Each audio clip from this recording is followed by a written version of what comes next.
Yeah, put them up here. Enjoy, gentlemen. See you later. See you, We're mate. recording now, aren't we? It's already recording? Yes, it is. Thanks, mate, for your Thanks, fucking... Here's the thing I have there, Help. righto. So am I sort of roughly where I need to be? You're not in shot, KB, unless you want to. Yeah, that's exactly where he needs to be. Yeah. So, do we need It's to... good now. That's perfect. I can go this way. Do we shuffle over a little bit? Are we right? Shuffle. You're all right. You're all We're all good? All right, sweet. Two. Check 1, 2. So this is the 30 box episode. $30, yeah. I don't know. 6,000 steps. So, you guys want to do a podcast? Happy to do a podcast? Yeah. We're fucking sitting here. I'm not here to fuck spiders. Welcome back to Trapani's Choice, episode 30 box.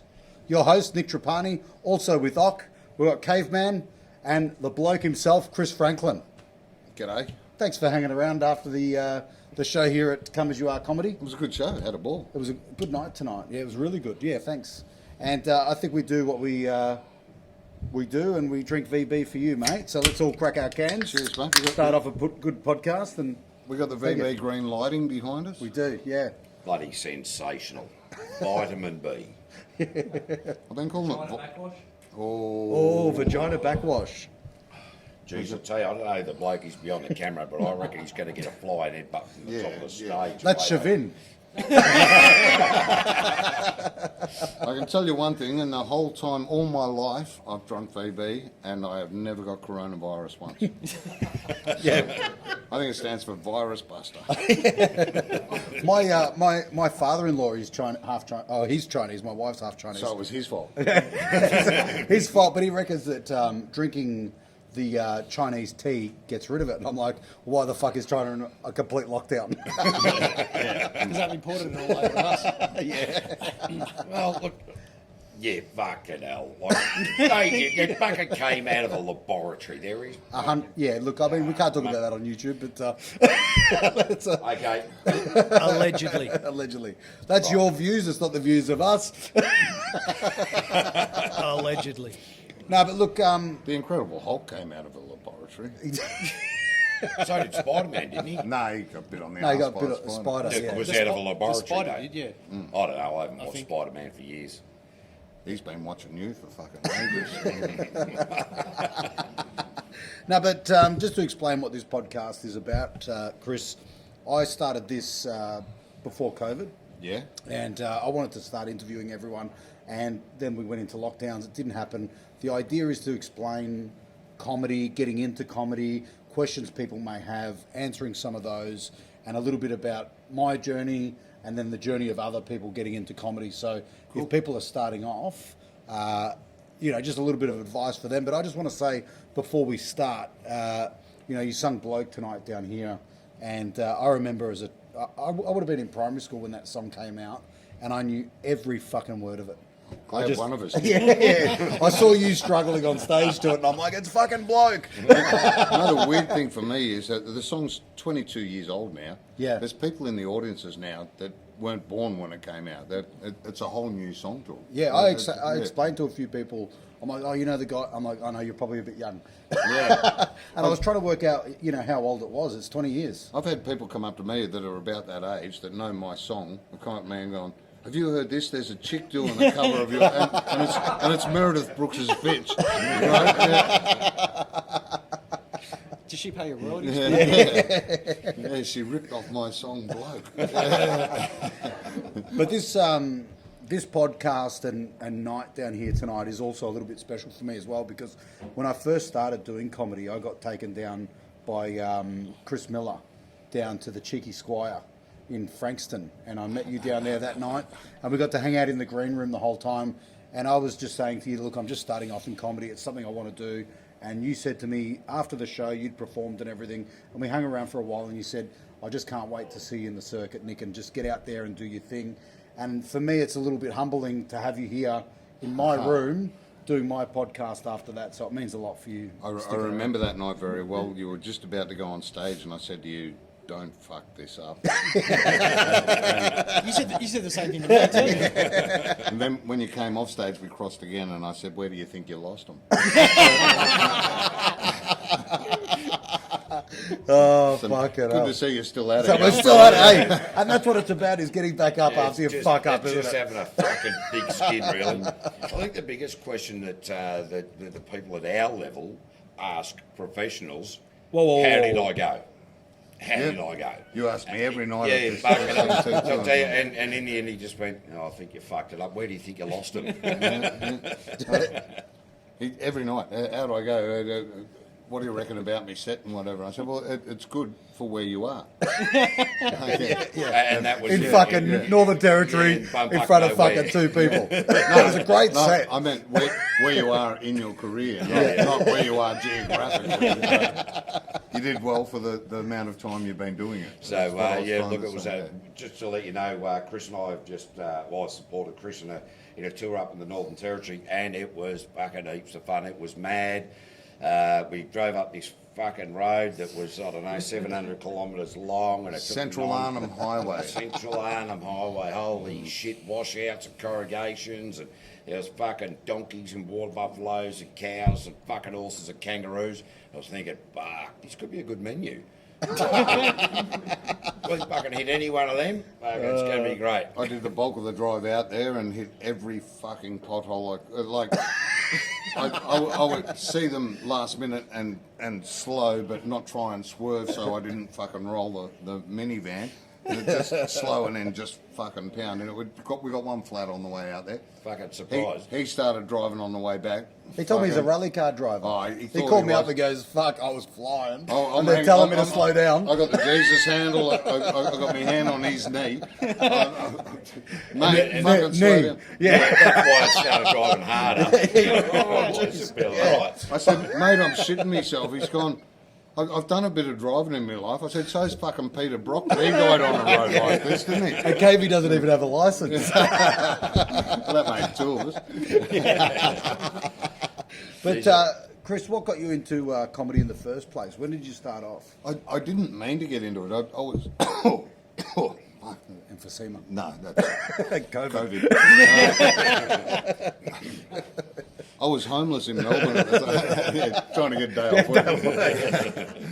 I was homeless in Melbourne. I'd heard a band playing in the Edwards Tavern in Richmond. I wandered in there, and there was a comedian I'd seen on Hey Hey It's Saturday called Chris Bennett.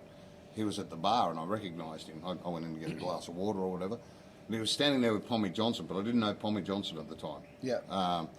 Chris was the superstar that had been on Hey Hey It's Saturday, and Pommy was just another guy hanging around with him. In reality, Pommy was the headliner that introduced Chris to comedy. Yeah, right. So yeah, he yeah. was the legend. But yeah, so I just annoyed them for 8 hours. They got me drunk, and I just kept telling them old Col Elliott jokes, and here's one you can use, and here's one you can use, and whatever. And in the end, Bennett said to me, if you like your comedy that much, come down to the Espy on Sunday. They had Espy Comedy back then. It started at midday, went till 8 o'clock at night, 2 different MCs, and just continuous open micers on a Sunday. right, yeah. 5-minute acts from midday to 8 at night. And I went down there just expecting to watch him. He was MCing the show. I went backstage to thank him and said, thanks for getting me on. He said, you're here, good, you're on. Fucking threw me on stage, Yeah, no right. preparation, no anything. And I went out there. My maiden 5 minutes was 17 minutes of old Col Elliott joke. Walked off thinking I was the king of comedy because the audience had laughed at him. And the promoter, Trevor Hall, came back. I said, how fucking good was that? He said, yeah, not bad. Just next time write your own stuff. So that's what I was going to ask you, because my uncle was a comedian as well. Right. And back in those days... As well, you mean... Well, no, he was a comedian. yeah. I was saying as well as you. But in those days, they never wrote their own jokes. So when you first started, was it predominantly people telling their own jokes, or was it people telling other people When I jokes? started, it was everyone doing their own jokes. Their own So it jokes, was past okay, yeah. that time, yeah. But Yeah. I had no idea. Pommy Johnson played guitar on stage, and on that drunken night at Edwards Tavern, I'd sung a few songs I'd written. So he had an idea for a song. He said, come around to my house. He said, I've got an idea. It's a song called Bloke. He Yeah, said, right. I either want to do the male response to the Bitch song by Meredith Brooks, Yep. or I want to do another song called Bitch and write it about Pauline Hanson. So I wrote both of those for him, and he used the Pauline Hanson one on stage, And not long after that, Bennett had got me on stage and I started doing stuff. And I said to Pommy, do you mind if I do that Bloke song? Yeah. And he said, you wrote it, go for it. And someone from EMI was in the audience and they wanted to record it pretty well straight away. So, Wow, so it happened that quick. yeah. And last I saw Pommy, he was sitting in a bath with a toaster. There's a funny Chopper story that Chopper tells a story about one of his inmates, and the bloke wants to kill his wife. And Chopper goes, all right, what you do is run her a nice bath, have a glass of champagne by the bath, and while she's in there, just throw the fucking hairdryer in there. A couple of weeks later, the bloke's back in there. He goes, what the fuck did you do wrong? He goes, I couldn't find the hairdryer, so I threw the toaster. Made the bread soggy. Couldn't find the hairdryer, so I stabbed her. So you were pretty fresh into, so, you know, going from like, you know, for us, we go for... October 97 was that first time on stage. Yep. 13th of October 1997 was my first time up. Yep. Fuck, I can't remember my own birthday. Yeah. I can't remember my kids, that's why I've got them tattooed on my arms. I don't know all my kids. Kids.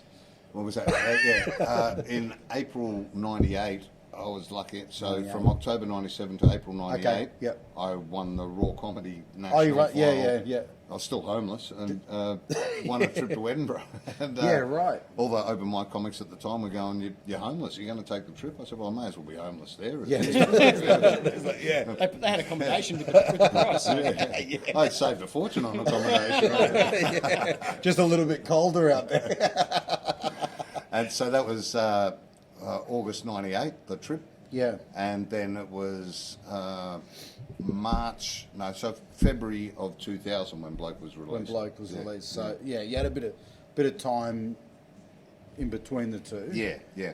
But I did sing the Bloke song at that Raw At that final Raw- in 98. Yeah, right. Yeah, 2 years before it got released. Okay. But by the time it got released and the whole country heard it, I was already sick of the fucking thing. And now, 25 years later, I'm still singing it every fucking night. It's like John Farnham with Sadie, isn't it? Yeah, He yeah, fucking hated yeah. it, but everyone wanted Sadie. Yeah, but he had other songs to go to. I fucking haven't. Now, I've seen you do a couple of other ones. Yeah, yeah. You've written a couple of others. They don't like them when they don't know them. I've seen the Pauline Hanson one, that was good. I still remember all the words to that. I don't know if I can say it on the podcast. You can say whatever you like. Right, except what were you allowed to say? Fucked if I can remember. Well, you can't say that the coronavirus was made in a... Oh, in a laboratory somewhere, allegedly, right, okay. So, no so we worries. can't say whatever we want on the podcast. Yeah, We can, luckily the two people that watch it. Yeah. All right, here we no. go. Sitting over there. No, they're finished by now, so we can say whatever we like. The bitch song went, I hate the world today, all these Asians that I wish would go away. Tried to tell them, but they look at me like maybe I'm the Ku Klux Klan in drag. I love the Aussie flag. Yesterday I cried, can't anybody see two Wongs don't make a white?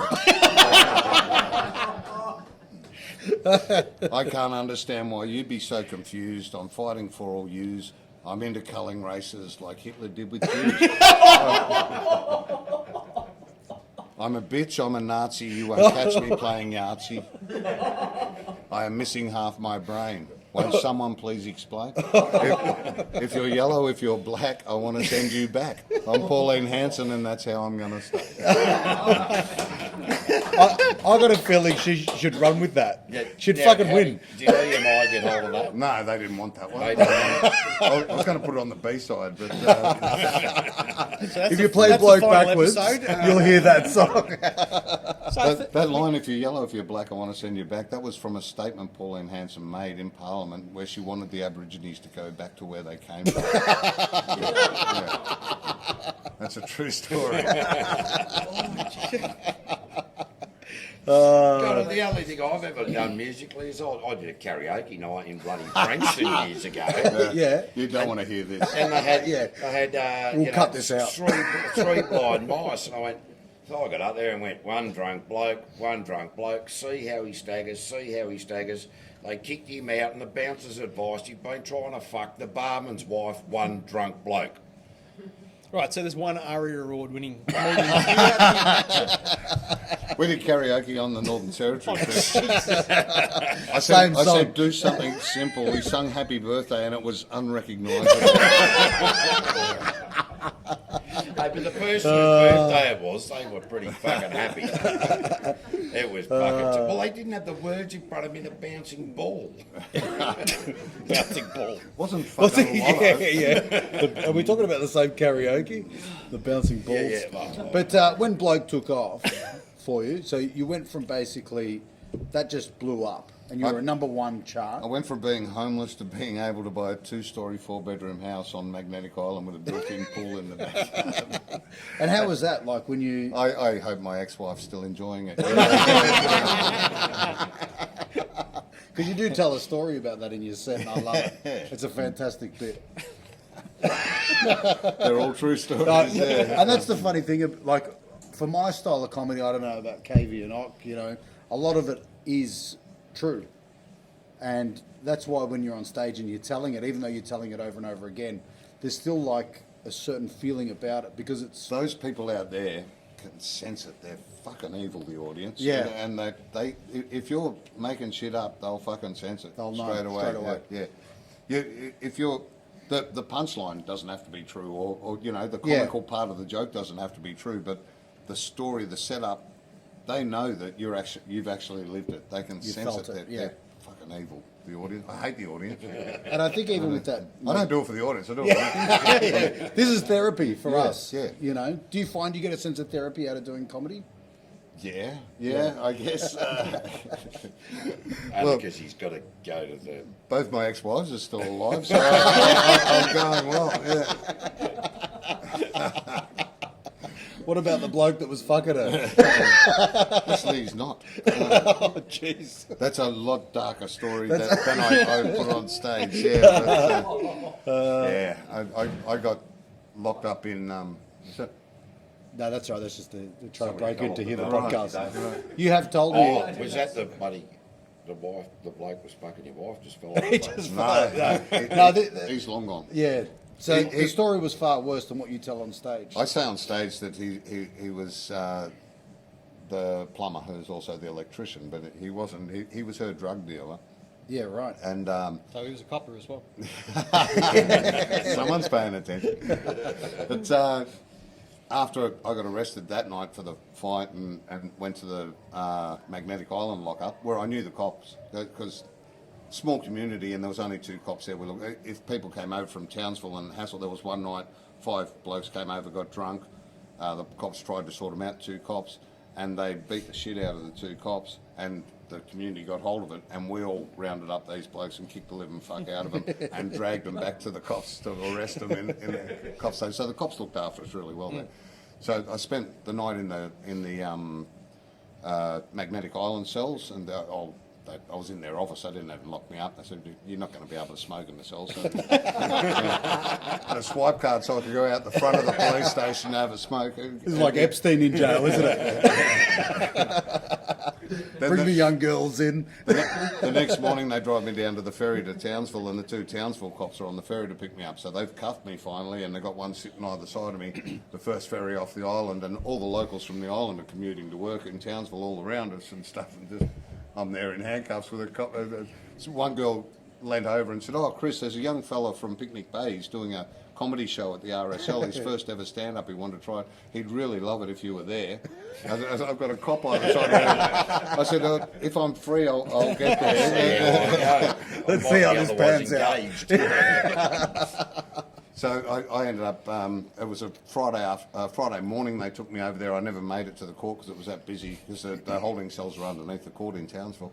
Never made it that night, so I had to spend the whole weekend in the lockup at Townsville, which was a great time. I had a ball.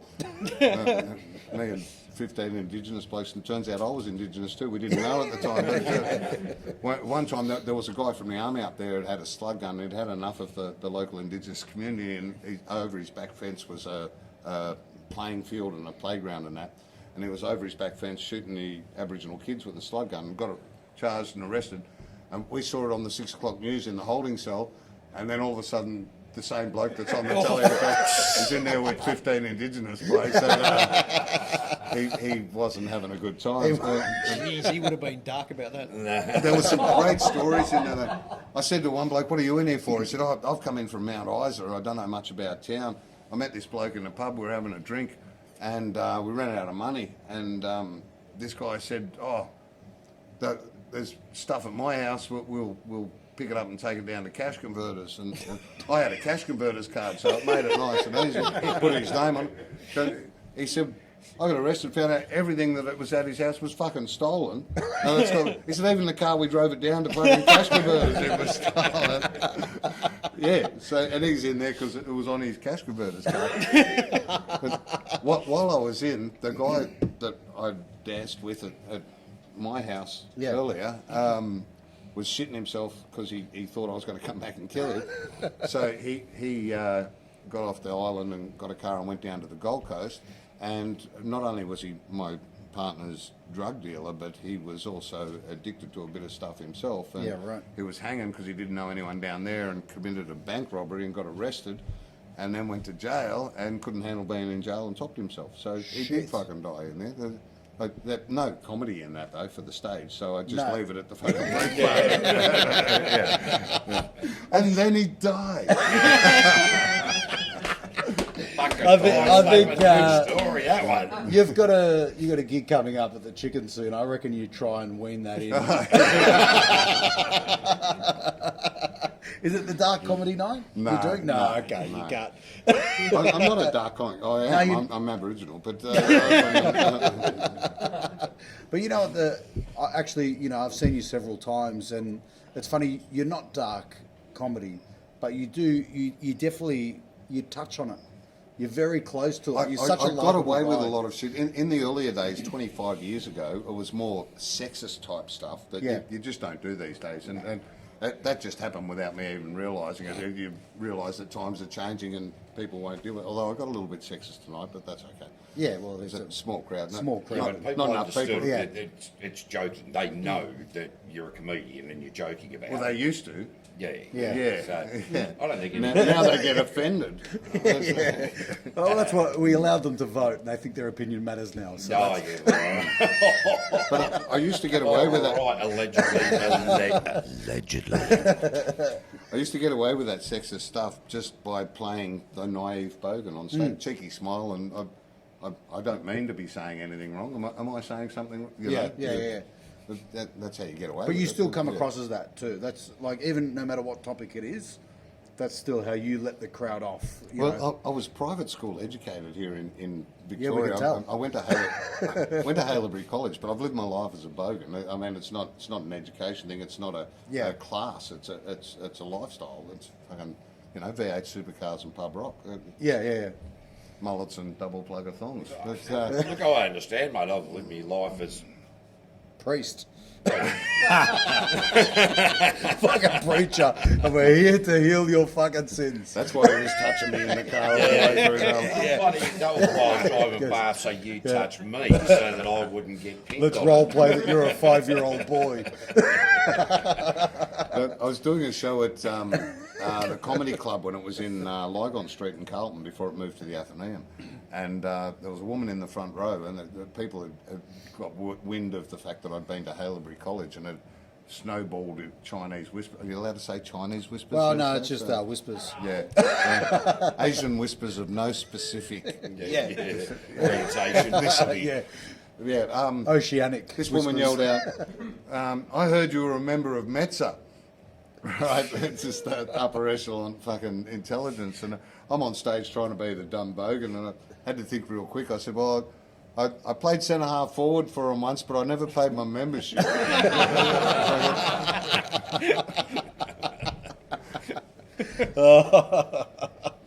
But that is one thing that I noticed on the road with you. You're you just come out with stuff, and I'll just sit there and go, oh, and then it's just shit flying around, and then I haven't even worked it out half of what you said, except I've laughed and then gone, fuck, what did he say again? And you just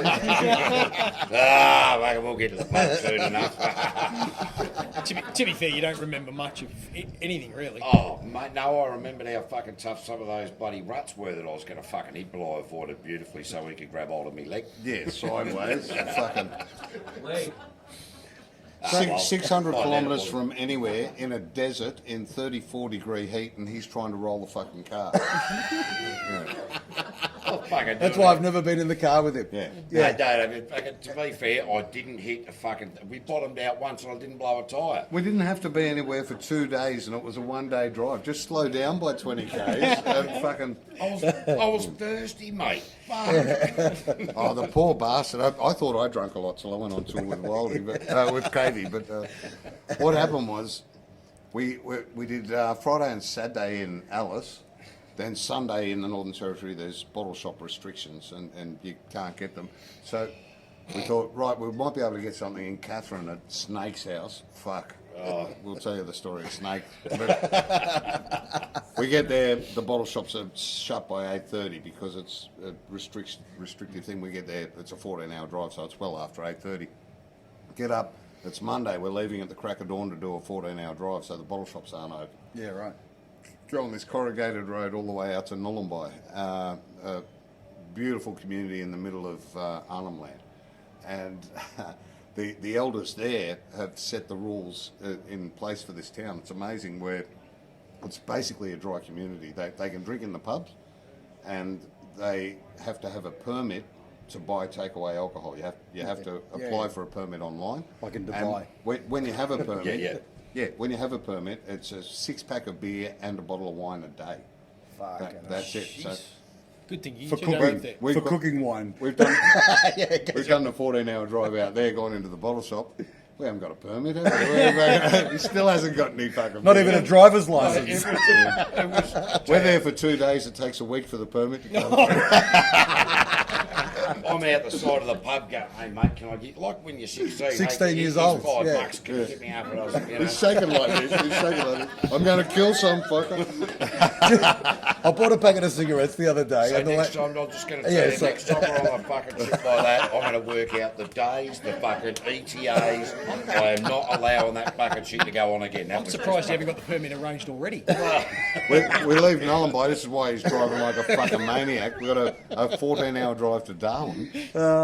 And we get around there and we made it to the bottle shop. It closed 5 minutes after we got there. Oh, you kidding? Yeah. Oh, well, I tell you, I wasn't driving at that point, but I'll tell you what, I was getting out driving to do the hurry up. I nearly walked through fast, ever so fast. I nearly fucking did 6,000 steps. Straight to the fucking bottle shop, straight there. I was doing about 25 kilometres an hour per foot. Yeah. Oh, no.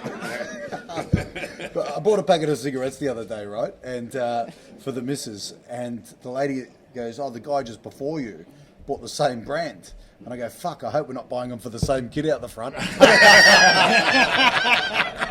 And I'd already grabbed them. She looked to take them off me. That should be on stage. That's a Use bit- that one, you reckon? That's Yeah. definitely a bit. Yeah. Yeah, that's a good I actually bit. have a bit about buying cigarettes for my wife, and I come home and my mother-in-law's there, and she says to me, she says, "Nick, why would you buy her cigarettes? Why would you be an enabler?" I said, "Don't get me wrong, I love my wife, I absolutely adore her, but if she dies, I never need to see you again." And that's a true story, like you said before, about making it from your heart, because fuck, it'd be good. You've got to tell these guys about good old Snake-O. I've got to give you a bit of background. A year ago, last October, I did this tour for Rusty, the guy, the promoter. He's an open mic comic that took us up to Darwin a year ago and wanted to do it again. And last year he lost a shitload of money, and I said, because he did all door deals, thought the whole world knows Chris Franklin, and it's 20 fucking years since the song came out, and you know, and we're going to rural Northern Territory where there's large Indigenous communities that are more into Slim Dusty than Bloke, you know. Yeah. There's not big crowds turn up, and the poor fucker did his ass. And I felt bad, but I said, "I'm taking me money to teach her a lesson. Next year when we do it, I'll do it again with you. See if you get it right." Can I come to this one? It sounds like fun. I said to him, I'm driving. "Sell the shows for a fee. That's right. Yeah, Yeah. a certain fee. Do your sums and work it out. So the fee covers a hire car, the fuel, our airfares, accommodation, That's right. The all beer that bill. sort of thing. So I get to Melbourne to meet up with him to fly to Adelaide to fly to Alice Springs to start the tour. And I ring Rusty and go, so we're all here, we're all ready to go. You've sold the shows, haven't you? And he said, no, they're door deals. You fucking idiot. Right. So we get to Alice Springs. Oh, he was all excited. He said, but in Alice Springs they're giving us accommodation. I said, they fucking should. That's every show. They should. So we do the 2 nights in the Alice. How many shows did you do, sorry, in all up? 5. Five. There So were only 6 one. booked, 1 cancelled right at the end. So accommodation at 1. No, 2 nights. 2 nights in Alice, so we got accommodation for the 2 nights. And then we leave on the Sunday when the bottle shops aren't open. heading up to Catherine. So what, 12-hour drive up to Catherine? I think it's 14. 14-hour drive. Halfway along the trip, I go, and you got the accommodation sorted for Catherine, haven't you? And he said, yeah, we're staying with me, mate. Right, okay. This wasn't brought up before, but okay. This didn't come up at team meeting. What's your mate like? Well, his name's Snake. Bloke I've never met. I've got images of that criminal on The Simpsons with the fucking snake, and I wasn't fucking far wrong. We turn up at Snake's house, and Rusty said, Oh, jeez. I couldn't convince him. I needed somewhere for a stay. I couldn't convince him, so I've given him $100. Yeah. And I've stayed at Catherine before. There's a wonderful little caravan park with cabins over there for $120 to sleep 4. Yeah, Right. right. They got bunks, 4 bunks. Yeah. And so we get the Snake's house. He's paid him $100. We're allowed in the fucking security fence. He's got one of those Queenslander houses up on stilts, and there's a room down the bottom, which we described as the rape dungeon. Yeah. Right? So Cavey got raped. Rusty, who's put it all together, has got a room up there because he knows Snake. The 3 of us at I think he wore some snake to get the room up there.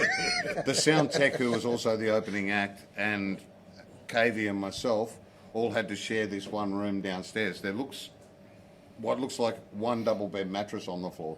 And I've played headline. I've gone, oh, that's fucking mine. I've got that. It's got a dirty, filthy doona on it. I'm fucking taking Like, that. seriously, he went like that and we sneezed for an hour. Yeah.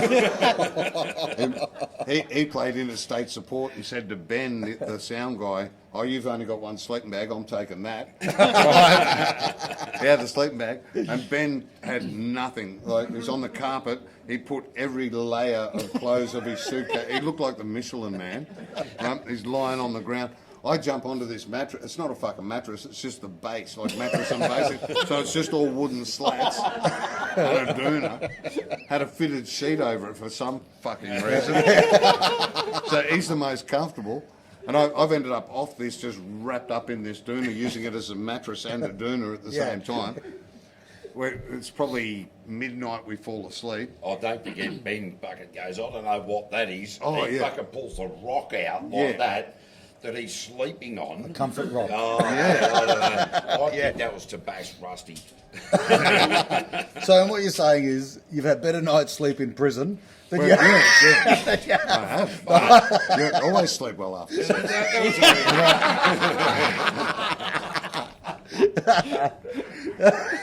So midnight we get to sleep. We're getting up at 6 for this big long drive out to Nullarbor. So we got 6 hours. Exactly halfway through that at 3 in the morning, there's someone trying to get in the door. We go, you right there, mate? As one of the locals trying to get into our stuff, realises she's been sprung and gone, oh, I can't sleep. I was just wondering if you had a cigarette.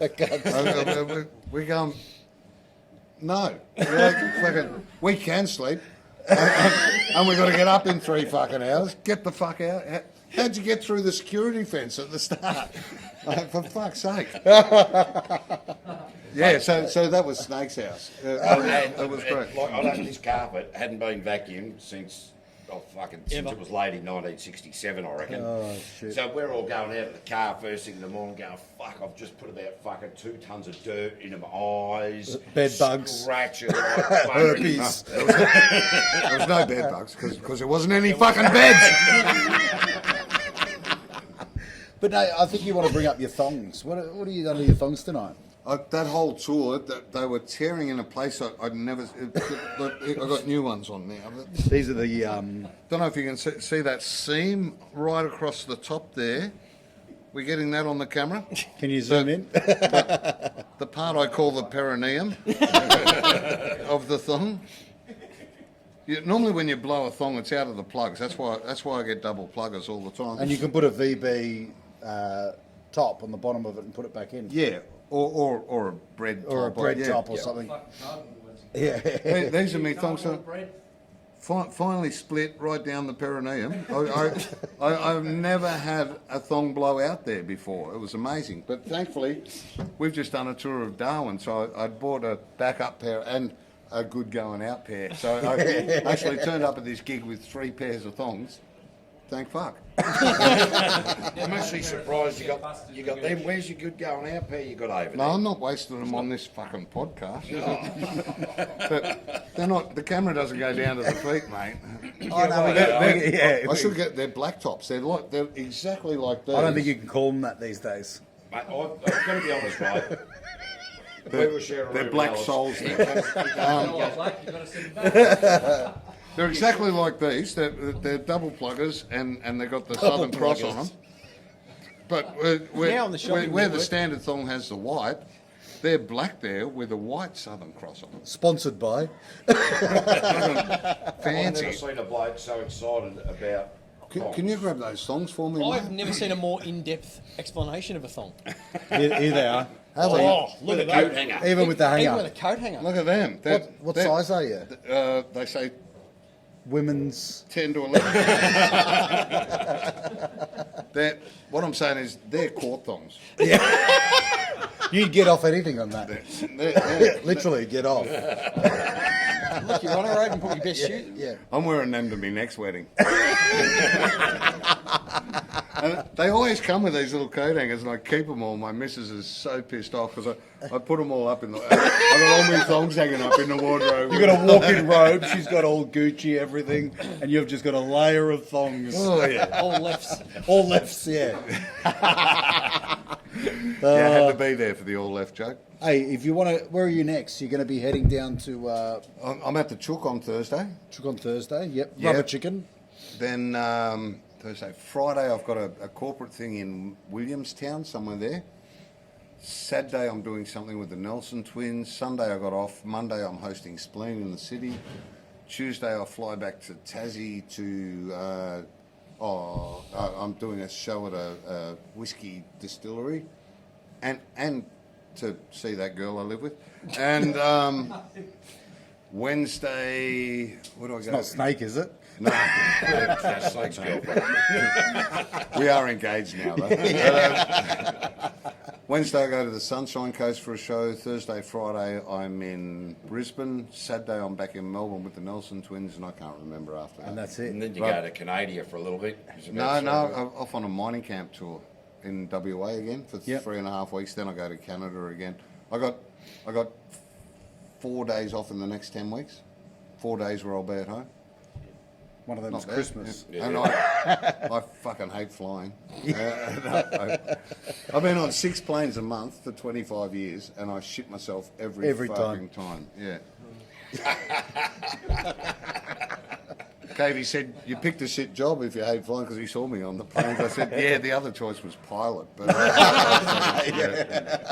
It's that private school We're education. sitting outside having a smoke. His fucking hands doing that. I'm going, holy. Ah, right, no worries. Yeah. Have a good flight, mate. So you stole all the oxys before you took off. That's it. Well, I don't think we learned too much about how to get into comedy or do anything, but well, let's start the podcast. let's do it. I've actually got to go to work by the next hour or so. Nah, look, I think I had a job once. that